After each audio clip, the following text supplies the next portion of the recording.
فأنا ناصح لإخواني بالصدع بالحق، تبيض وجوههم. السكوت في مسألة الحزبية يضرها، فاصدع بما تؤمر وأعرض عن المشركين. سلامي على دماج ورجالها والشيخ يحيى ودار العلم يا سعد بانيها.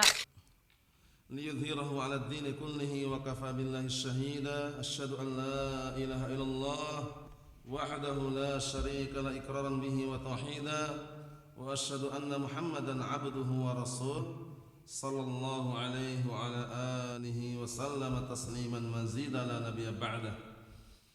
إخواني في الدين وأخواتي في الله، أعزني وأعزكم الله جميعا وبارك fiikum. Kita lanjutkan bacaan berikutnya terhadap kitab Miskul Khitam Syarah Umdatul Kamil yang disyarah oleh Syekh Zaid Al-Usabi asbahullah.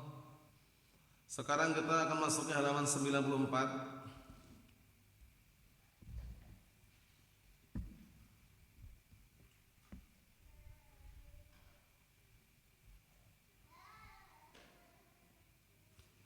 Bagian bawah itu hal niyatu syartun lit-taharah min al-ahdaats kulliha. Bagian tengah itu ya. Apakah niat itu adalah syarat untuk taharah, yaitu bersuci dari hadas seluruhnya? Perlu niat atau tidak gitu loh. Di sini ada 3 pendapat. Al-qaul awal, pendapat pertama, anna syartun fi sihhatil wudhu wal ghusl wa tayammum. Bahwasanya niat itu adalah syarat untuk dibenarkannya wudhu, mandi dan juga tayammum. Wa huwa qaulu jumhur ahlul ilm, ini pendapat jumhur ahlul ilm, pendapat mayoritas ahlul ilm. Bahwasanya niat itu adalah syarat. Jadi kalau orang wudhu, mandi, tayammum enggak niat, enggak sah gitu loh. Ini pendapat yang pertama. Daliluhum, dalil mereka adalah hadis Umar radhiyallahu anhu al-mutaqaddim. Hadis Umar bin Khattab radhiyallahu anhu yang sudah kita lewati. Innamal a'malu binniyat. Hanya saja semua amalan itu diperlukan niat. Sesungguhnya semua amalan itu apa? Tergantung dengan niatnya. Jadi pastikan ada niatan. Itu pendapat pertama dan itu yang kuat. Al-qaulu tsani, pendapat yang kedua, yasihul wudhu wal ghusl tayammum bila niyyah. Wudhu, mandi, tayammum sah walaupun tanpa niat. Ini pendapat kedua. Wa qaulul Auza'i wal Hasan bin Salih. Ini pendapat Auza'i juga pendapat Hasan bin Salih. Wa sadalla li hadzal qaul bil ayah allati fiha dzikru. Berdalilkan untuk pendapat ini dengan ayat yang di dalamnya ada penyebutan seputar itu, ayat yang kita lewati kemarin ya. Idza qumtum ila sholati faghsilu wujuhakum wa aydiyakum ilal marafiq ila akhir ayat. Wa laysa fiha dzikru niyyah, di dalamnya enggak ada penyebutan niat. Jadi niat itu bukan syarat, kata pendapat yang kedua. Wa qada al hadits allati tasiful wudu laysa fiha dzikru niyyah. Sahih memang kalau kita lihat dari dhahir hadis memang enggak ada lafaz niat, itu enggak ada memang.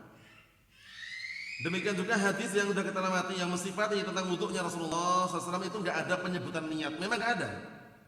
Cuman sudah perkara yang lumrah diketahui bersama bahwasanya amalan ibadah seperti wudu, mandi, tayammum itu perlu niat itu. Dalilnya tadi itu. Hadis Umar bin Khattab muttafaqun alaihi innamal a'malu binniyat.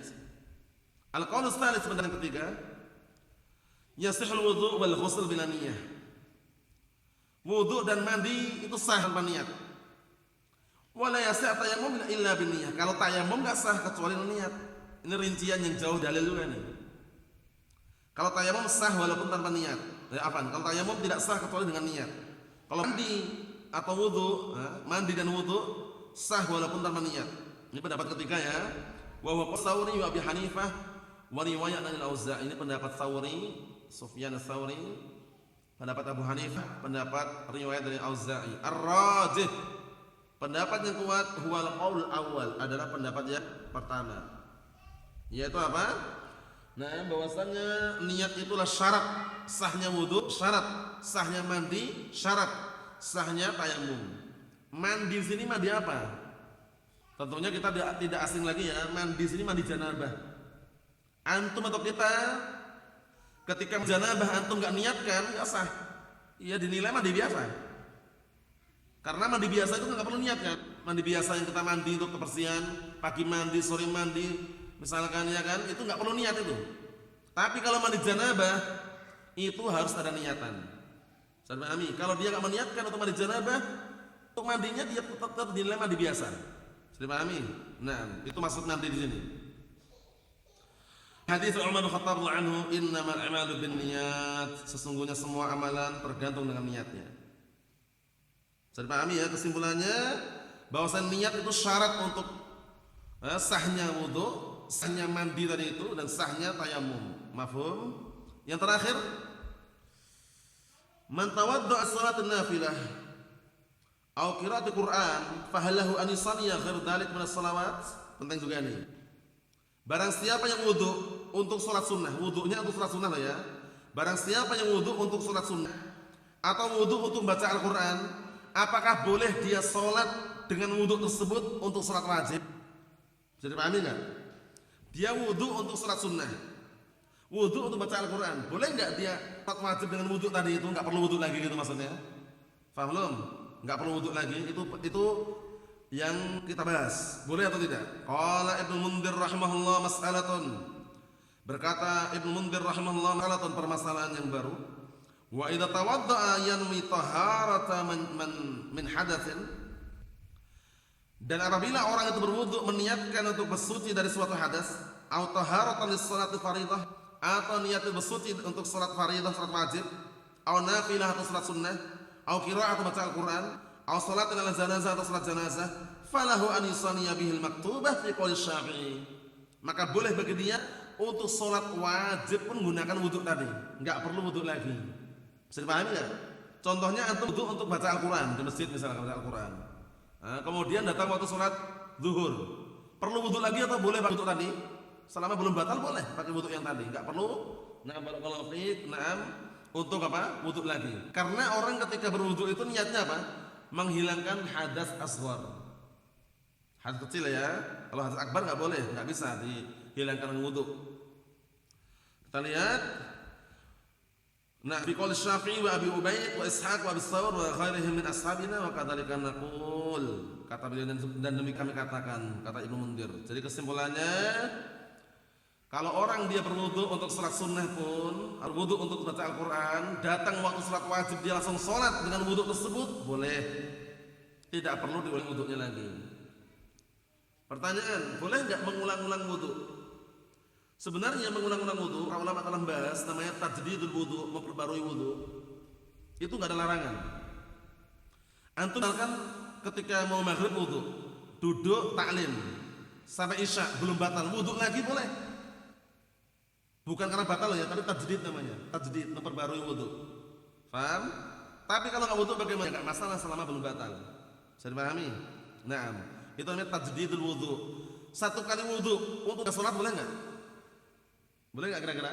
Selama belum batal boleh. Bisa dipahami? Contohnya, dia wudu untuk salat subuh. Nah, kuat banget ya. Dan kemudian dia dia ta'lim atau ngaji di masjid misalkan sampai zuhur belum batal ya. Langsung zuhur pakai wudu itu juga. Kemudian duduk lagi di masjid misalkan, mungkin itikaf lah, pernah itikaf misalkan ya. Tapi dia enggak tidur misalkan. Kemudian sampai asar lagi dia belum batal juga, pakai wudu itu juga. Berarti 3 kali salat ya, 1 kali wudu enggak masalah selama belum batal. Mafhum? Kalau 4 kali bagaimana 4 kali? Ya sama aja, intinya belum batal itu intinya. Mau sampai salat maghrib pun kalau belum batal sah. Cuman tajdidul wudu, memperbarui wudu boleh. Paham? Naam. Ini yang kita bahas. Hadis yang nomor 10 itu kita baca hadisnya aja ya. Hadisnya tok, penjelasannya pada pertemuan yang akan datang insyaallah taala. An Aisyah radhiyallahu anha qalat kana Rasulullah sallallahu alaihi wasallam yu'jibu tayammun fi tana'ulihi wa tarajjulihi wa tuhurihi wa bi sya'ni kullihi, muttafaqun alaih. Dari hadisnya Aisyah radhiyallahu anha, Ummu Abdullah Ummul Mukminin Aisyah radhiyallahu anha. Qalat, beliau berkata, dahulu Rasulullah SAW beliau sangat menyukai ke kanan-kanan. Tayammum itu ke kanan-kananan. Maksudnya mengawali dan kanan itu loh. Fitana'ulihi ketika memakai sandal. Wa tarajjuli ketika bersisiran. Wa tuhuri ketika bersuci. Wa sya'ni dan pada semua urusannya. Paham ya? Jadi antum misalnya pakai cincin atau pakai tangan di kanan dengan dalil umum ini boleh. Paham ya? Nah, karena dalil umum fi sya'ni kullihi pada semua aktivitas atau semua keadaannya. Kecuali nanti dikecualikan keadaan-keadaan yang nggak boleh tangan kanan ada nanti, seperti bersuci dari qada'ul hajah, ya kan, dari buang air kecil, dari buang air besar itu pakai tangan kiri. Mafhum? Ada semua perkara-perkara yang baik seringnya dianjurkan pakai tangan kanan, memberi, menerima. Paham ya? Kalau ada orang ngasih, kita terima. Kalau kita memberi, tangan kanan. Mafhum? Tarajjul itu bersisiran, berarti menunjukkan bahwasanya bersisiran. Kalau kita globalkan dan melihat yang lainnya itu dibalah dua, kanan kiri. Itu kalau punya rambut yang panjang ya, nah, kanan dulu baru kiri. Tarajjul namanya bersisiran. Tana'ul pakai sandal. Ketika pakai barakallahu fik kanan dulu. Paham ya? Nah. Kemudian ketika melepas, mana dulu? Kalau melepasnya? Kiri dulu, kanan dulu. Kalau melepasnya kiri ya. Kalau tadi sebutkan majid itu idan ta'al ahdukum na'am barakallahu fik falyabda' bimin. Apabila engkau pakai sandal maka awal dengan tangan dengan kaki kanannya.